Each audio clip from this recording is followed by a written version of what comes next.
जिस अयोध्या की खूबसूरती को देखकर आप हर्षा रहे हैं, उसमें कई कार सेवकों का बलिदान शामिल है।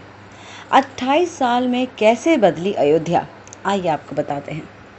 अयोध्या आज त्रेता युग वाली सजी धजी नजर आ रही है।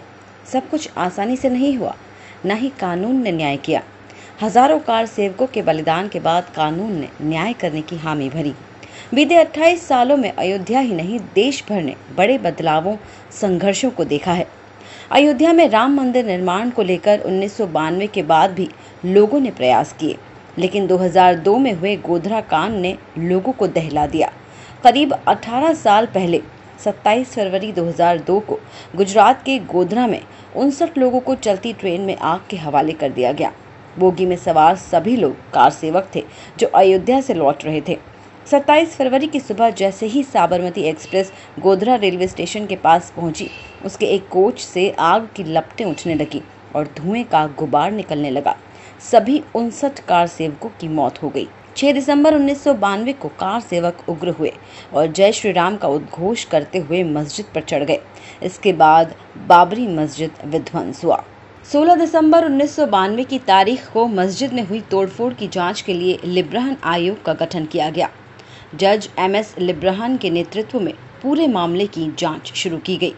27 फरवरी 2002 को ट्रेन में बैठे 59 कार सेवकों को जिंदा जला दिया गया, जिसका पता गोधरा स्टेशन पहुंची ट्रेन से लगा। अप्रैल 2002 में हाईकोर्ट के 3 जजों की पीठ ने अयोध्या के विवादित स्थल पर मालिकाना हक को लेकर सुनवाई शुरू की। 2003 में इलाहाबाद हाईकोर्ट के निर्देश पर भारतीय पुरातत्व सर्वेक्षण ने अयोध्या में खुदाई की। 2009 में लिब्राहन आयोग ने अपने गठन के लगभग 1.5 दशक बाद तत्कालीन प्रधानमंत्री मनमोहन सिंह को अपनी जांच रिपोर्ट सौंपी। 30 सितंबर 2010 को इलाहाबाद हाईकोर्ट ने ऐतिहासिक फैसला सुनाते हुए विवादित जमीन को 3 हिस्सों में बांट दिया। इसमें एक हिस्सा राम मंदिर, दूसरा सुन्नी वक्फ बोर्ड और तीसरा निर्मोही अखाड़ा को दे दिया गया। 9 मई 2011 को सुप्रीम कोर्ट ने इलाहाबाद हाई कोर्ट के फैसले पर रोक लगा दी। 21 मार्च 2017 को सुप्रीम कोर्ट के मुख्य न्यायाधीश JS खेहर ने इस विवाद को आपसी सहमति से सुलझाने की सलाह दी। 29 जुलाई 2018 सुप्रीम कोर्ट ने मामले की जल्द सुनवाई पर इनकार करते हुए केस जनवरी 2019 तक के लिए टाल दिया। सुप्रीम कोर्ट ने 8 जनवरी 2019 को चीफ जस्टिस की रंजन की अध्यक्षता में 5 जजों की संवैधानिक पीठ का गठन किया। पीठ में चीफ जस्टिस रंजन गोगोई के अलावा justice SA Bobde, NV Ramana, UU Lalit और DY चंद्रचूड़ को भी शामिल किया गया। 10 जनवरी 2019 को पीठ में शामिल जस्टिस UU ललित ने खुद को संवैधानिक पीठ से अलग कर लिया, जिसके बाद सुप्रीम कोर्ट ने इस मामले की सुनवाई के लिए नई बेंच का गठन करने के लिए 29 जनवरी की तारीख तय की। 25 जनवरी 2019 को सुप्रीम कोर्ट ने चीफ जस्टिस रंजन गोगोई की अध्यक्षता में इस मामले की सुनवाई के लिए संवैधानिक पीठ का गठन किया। चीफ जस्टिस रंजन गोगोई की अध्यक्षता वाली इस पीठ में justice SA Bobde, justice DY Chandrachud, justice Ashok Bhushan और जस्टिस SA नजीर को शामिल किया गया।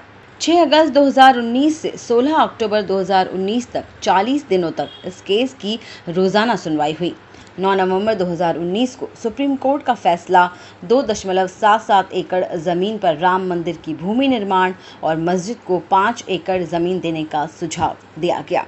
5 फरवरी 2020 को प्रधानमंत्री नरेंद्र मोदी ने लोकसभा में राम मंदिर निर्माण और संचालन के लिए राम जन्मभूमि तीर्थ क्षेत्र ट्रस्ट की घोषणा की। 25 मार्च को टेंट से हटाकर रामलला को CM आदित्यनाथ योगी ने अस्थायी टेंट में विराजमान कर दिया, जहां पर उनकी सेवा पूजा सुचारू है। 5 अगस्त प्रधानमंत्री नरेंद्र मोदी ने त्रेता युग की तरह सजी हर्षोल्लास से भरी अयोध्या में मंदिर निर्माण के लिए शिलान्यास किया। अगर आपको ये वीडियो पसंद आया है तो लाइक और शेयर कीजिए। ताज़ा वीडियो पाने के लिए सब्सक्राइब करने के साथ ही बेल आइकन दबाना ना भूलें। Political drama news.